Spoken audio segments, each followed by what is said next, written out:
আসসালামু আলাইকুম রহমতুল্লাহ। কই কই সে আশিকের অনুসারী, আশিকের প্রশংসায় পঞ্চমুখ সে পাবলিকগুলো কই?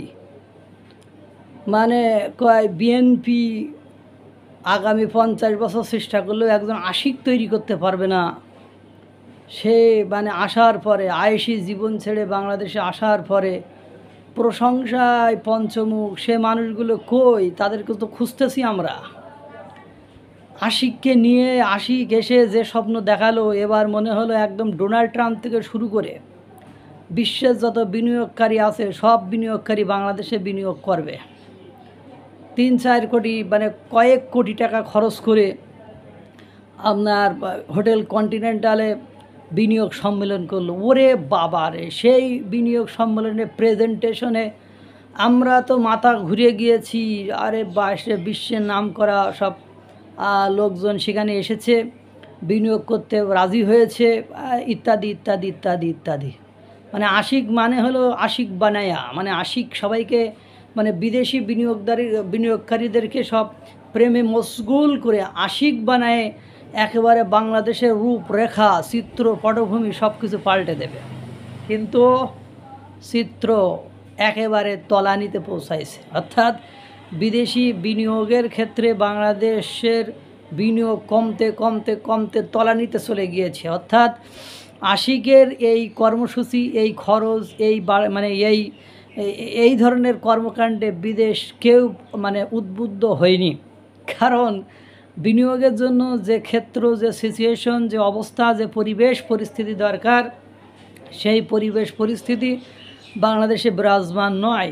বাংলাদেশে একটা দেশের মানুষ তখনই বিনিয়োগ করে যখন সেই দেশে আপনার রাজনৈতিক স্থিতিশীলতা থাকে। কিন্তু বাংলাদেশের রাজনৈতিক স্থিতিশীলতা না থাকায় এদেশের মানুষ, বিদেশের মানুষ এদেশের কোন আশায়, কোন ভরসায় আপনার বিনিয়োগ করবে। পাশাপাশি আপনার বিনিয়োগ করলে ডক্টর মোহাম্মদ ইউনূস সরকার কাল সকালে ঘুম থেকে ওঠার আগে বিদায় নেবে কিনা এটাও কেউ জানে না।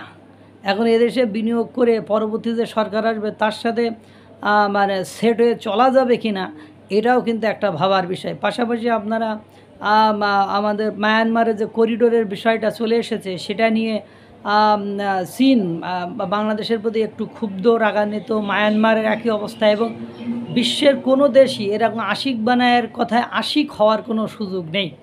বাংলাদেশের মিডিয়া পড়ায় এখন একটাই কথা, কোথায় সে বিনিয়োগ, কোথায় বিনিয়োগ, কেন তলানিতে? বাংলাদেশের অর্থনৈতিক অবস্থা এত ভঙ্গুর একটা অবস্থায় চলে গিয়েছে যে অবস্থাটার বাস্তব চিত্র উপস্থাপন করলে বাংলাদেশের মানুষের বিনামেঘে বজ্রপাতের মতো অবস্থা হবে।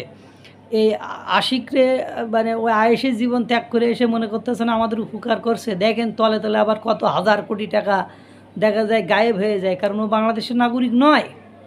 সেই স্টার্লিং মানে ডোনাল্ড ট্রাম্প এই সব মানে করে গল্প শোনায়।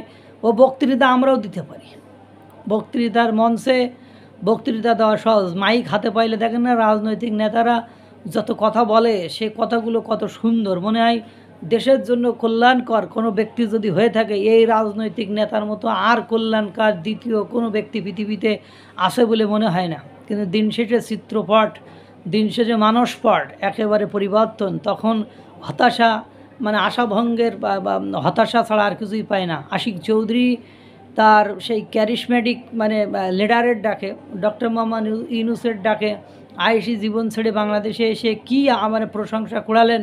প্রেজেন্টেশন বিনিয়োগ সম্মেলনের মানে কী প্রেজেন্টেশনে কী প্রশংসা কুড়ালেন। কিন্তু দুর্ভাগ্য হলেও সত্য যে 2 মাস পার না হতে সব চারিদিকে অন্ধকার, অমানিসা মানে অমাবস্যার কালো ঘুটঘুটে অন্ধকার, যেখানে আলো পৌঁছানোর কোনো সুযোগ নেই। বাংলাদেশে কোনো বিনিয়োগ এরপরে উদ্বুদ্ধ হয়নি। দেখা যায় হোটেল কন্টিনেন্টালে যে টাকাটা খরচ হয়েছে ওই টাকাটাই শুধু খরচ হয়েছে, লাভের লাভ অশ্বডিম্ব ছাড়া আমরা আর কিছুই পাই নাই। আল্লাহ তাআলা সকলকে ভালো রাখুক, সুস্থ রাখুক। আরও দেখতে পাবেন প্রত্যেকটা সেক্টরে, প্রত্যেকটা ক্ষেত্রে আপনারা দেখছেন, ভবিষ্যতে আরও দেখতে পারবেন। আল্লাহ তাআলা সকলকে ভালো রাখুক, সুস্থ রাখুক। আশিক চৌধুরীর লোক দিয়ে আমাদেরকে দুর্ভিক্ষের দিকে আস্তে আস্তে করে ঢেলে দিক, এই আশা ব্যক্ত করে শেষ করলাম। আসসালামু আলাইকুম রহমতুল্লাহ।